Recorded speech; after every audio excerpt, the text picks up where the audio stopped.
NCR Sonipat Haryana में इस समय हम मौजूद हैं और भाजपा के जिला कार्यालय में जो नवनियुक्त पदाधिकारी हैं उनके सम्मान समारोह को आयोजित किया गया। इस दौरान यहां पर जो भाजपा के वरिष्ठ नेता हैं उन्होंने क्या कहा है, अब आप यह भी सुन लीजिए। किया है और अच्छा लगा।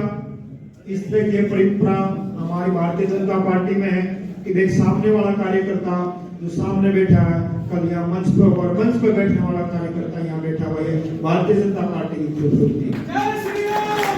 जिलाध्यक्ष रहते हुए कोरोना काल का समय था, बहुत से कार्यकर्ता लगातार अपनी ड्यूटी निभाते रहे, चाहे शक्ति केंद्र बनाने की बात हो, चाहे पन्ना प्रमुख बनाने की बात हो, चाहे त्रिदेव बनाने की बात हो, चाहे त्रिदेव के सम्मेलन करवाने की बात हो या पन्ना प्रमुख सम्मेलन करवाने की बात हो, पूरे जिले ने, हर कार्यकर्ता ने, हर प्रदेश पदाधिकारी ने, हर नेता ने पूरे जोर से काम किया और भारतीय जनता पार्टी को सोनीपत में एक ऊंचाई पे पहुंचाने का काम किया।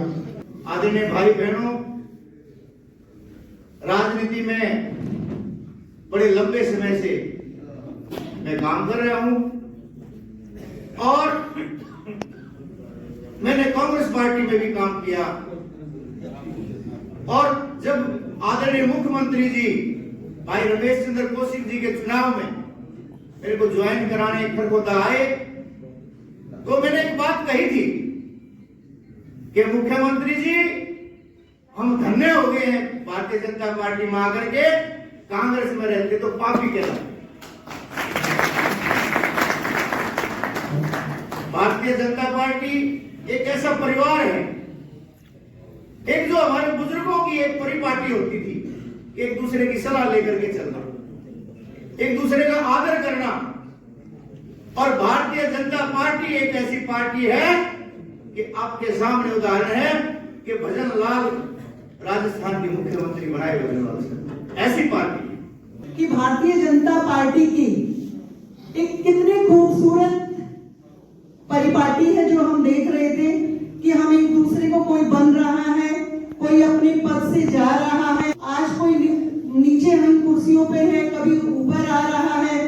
तो मेरे सामने बैठे हुए आप सबको मैं क्या कहूँ, मैं कुछ नहीं कह सकती क्योंकि आप ही हैं जो इन मंचों तक पहुंचाते हैं। और मेरी तो आज लोहड़ी के इस पावन पर्व पर संक्रांत पर आप सबको शुभकामनाएं हैं कि आप भी जल्दी इन मंचों तक पहुंचे और कुछ इन मंचों तक नीचे आते हैं, तो मेरी आप सबको शुभकामनाएं हैं।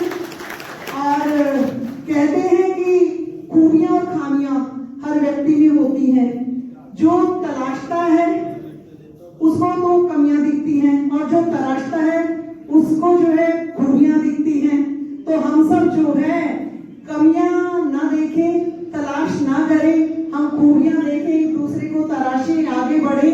और मैं ये सोचती हूँ कि इस तरह से जो हम काम कर रहे हैं तो तीसरी बार माननीय प्रधानमंत्री नरेंद्र मोदी जी अवश्य हमारे प्रधानमंत्री बनने जा रहे हैं। तीसरी बार प्रदेश में माननीय मुख्यमंत्री मनोहर लाल खट्टर जी सरकार बनने जा रही है। प्रदेश में जो जिम्मेवारी दोबारा से आपके आशीर्वाद से मिली और भाई उमेश जी को नई जिम्मेवारी, एक नए संगठन में काम करने का, इनको जो 14 में इन्होंने पार्टी ज्वाइन करी थी, 9 साल इन्होंने पार्टी को देखा भी और एक प्रदेश की जिम्मेवारी मिली, हम सभी पार्टी में काम कर पाए।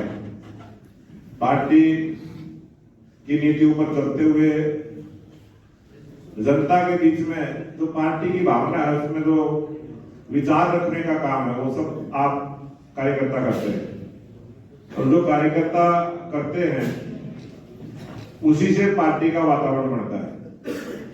आज मैं देख रहा हूं भाई मनोज जैन जी, जिनके नेतृत्व में हमने इसी जिलाध्यक्ष रहते हुए इनके नेतृत्व में काम किया और कई जिलाध्यक्ष और भी हमारे बीच में है जिनके नेतृत्व में काम किया। बहुत सारे कार्यकर्ता ऐसे भी यहाँ बैठे हैं जिन्होंने अनेक जिम्मेवारियों पर काम किया है और पार्टी की जो रचना है, पार्टी का जो काम करने का सिस्टम है, वो यही है कि जो जिम्मेवारी जिसको मिले उसको से सम्मान करते हुए पार्टी को मजबूत करने का काम करें। क्योंकि जैसा कि आपको पता है कि प्रधानमंत्री जी का ये सपना है कि इस बार हम सारे रिकॉर्ड तोड़ देंगे, और ये हम नहीं, दूसरी पार्टियां भी ये बात कहती हैं। आज सबसे मुख्य काम है जो विकसित भारत यात्रा चल रही है, उसमें आप सब लगातार भाग ले रहे हैं, कोई ना कोई साथी उसमें जरूर चलता है। मैं इसके लिए सबका बहुत बहुत धन्यवाद भी करता हूँ कि आप सब ने उसमें बहुत सक्रिय भाग लिया। और जो मुख्य रूप से जो हमारा काम आया है नया, वो है राम मंदिर का, क्योंकि एक ऐसा काम है जो 500 साल बाद इस देश में हुआ है और भगवान राम को अपना मंदिर मिल रहा है, जिसका उदाहरण माननीय प्रधानमंत्री नरेंद्र मोदी जी 22 तारीख को कर रहे हैं। उसके लिए 22 तारीख को हमने दिवाली के रूप में मनाना है, और हर घर में, हर मोहल्ले में, हर मंदिर में ये प्रोग्राम की धूम बजनी चाहिए। जय श्री राम का नारा हासिल होना चाहिए। जनता पार्टी ने जो भी मेरे को जिम्मेवारी दी है वो आप लोगों के सहयोग के बगैर बिल्कुल अधूरी है। मैं उम्र में लगभग सभी साथियों से छोटा हूँ, और प्रदेश में भी जितने जिला अध्यक्ष बने हैं लगभग उनमें सबसे छोटा हूँ। तो आपका छोटा भाई अगर कोई गलती भी हो जाए तो मैं उसकी माफी मांग के आप लोगों के साथ मिलकर भारतीय जनता पार्टी को आगे बढ़ाने का कार्य करेंगे। और ये जिम्मेवारी और भी डबल हो जाती है कि चुनावी वर्ष है, तो चुनावी वर्ष इसी साल लोकसभा और विधानसभा के चुनाव होने हैं। तो हमारी सभी साथियों की जिम्मेवारी है कि भारतीय जनता पार्टी सोनीपत लोकसभा सीट से और सोनीपत की 6 विधानसभाओं में भारतीय जनता पार्टी का झंडा बुलंद हो। इसी के लिए हम लोगों ने मिलकर कार्य करना है। कहते हुए आप लोगों ने जो ये सम्मान दिया है, मैं उसका हाथ जोड़कर स्वीकार करता हूँ। धन्यवाद। खास बात यह है कि 2024 चुनाव अब आ रहा है, तो सभी भाजपा के नेताओं और पदाधिकारियों ने ताकत लगानी शुरू कर दी है। राजेश खत्री, सोनीपत, हरियाणा।